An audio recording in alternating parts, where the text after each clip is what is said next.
Subscribe now and press the bell icon. Never miss an update.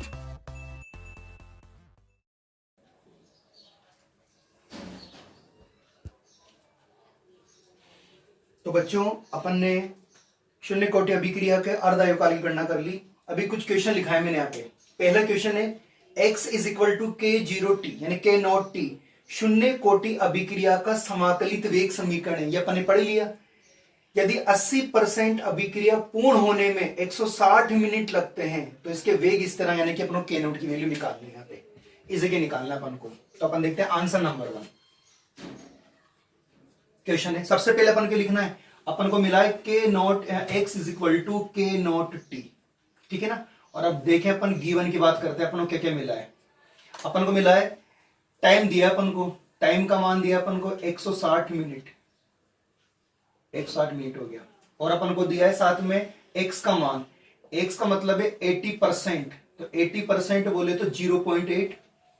यहां से अपन को के नोट की वैल्यू निकालनी है, तो k naught is equal to क्या होगा x अपॉन टी। तो k naught is equal to x का मान कितना है 0.8, t का मान कितना है 160 मिनट, कितना हो जाएगा 1/200 मिनट। और कैलकुलेट करें तो अप्रोक्सीमेट 0.005 क्या आएगा मोल लीटर इनवर्स, और अब क्या आएगा मिनट इनवर्स, क्योंकि ऊपर कंसंट्रेशन ये हो गया आपका। दोबारा सुन लो, x इज इक्वल टू के जीरो टी है। गिवन आपको t का मान दे रखा है, x का मान परसेंट में मैंने परसेंट हटा के 0.8 कर लिया है। यहां से मुझे के नोट का मान निकालना है और वैल्यू पुट अप करके मैं आंसर निकाल लिया। अगला क्वेश्चन देखते हैं अपन, आंसर नंबर 2। अगर अपन अगले क्वेश्चन की बात करें, सबसे पहले लिखना है अपन को के नोट की वैल्यू दी है। के नोट का मान है, अपन को लिखना है गिवन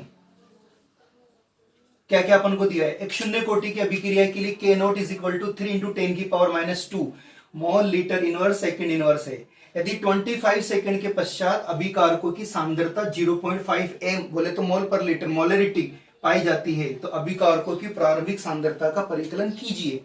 तो अपने पास गिवन की बात करते हैं, तो अपने पास जनरली के नोट का मान है 3 × 10⁻²। यूनिट इसकी मोल लीटर इनवर्स सेकंड इनवर्स। इस यूनिट से पहचान सकते हैं अपन कि कौन सी कोटि की रिएक्शन है।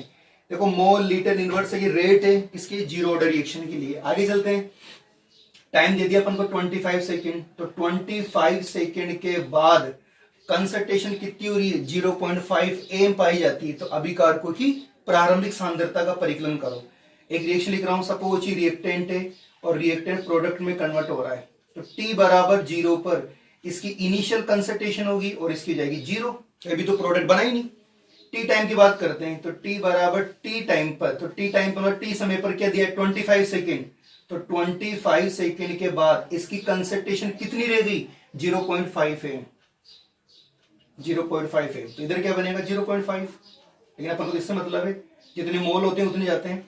अपन को निकालना है, तो अपन जानते हैं x इज इक्वल टू क्या होता है के नोट टी।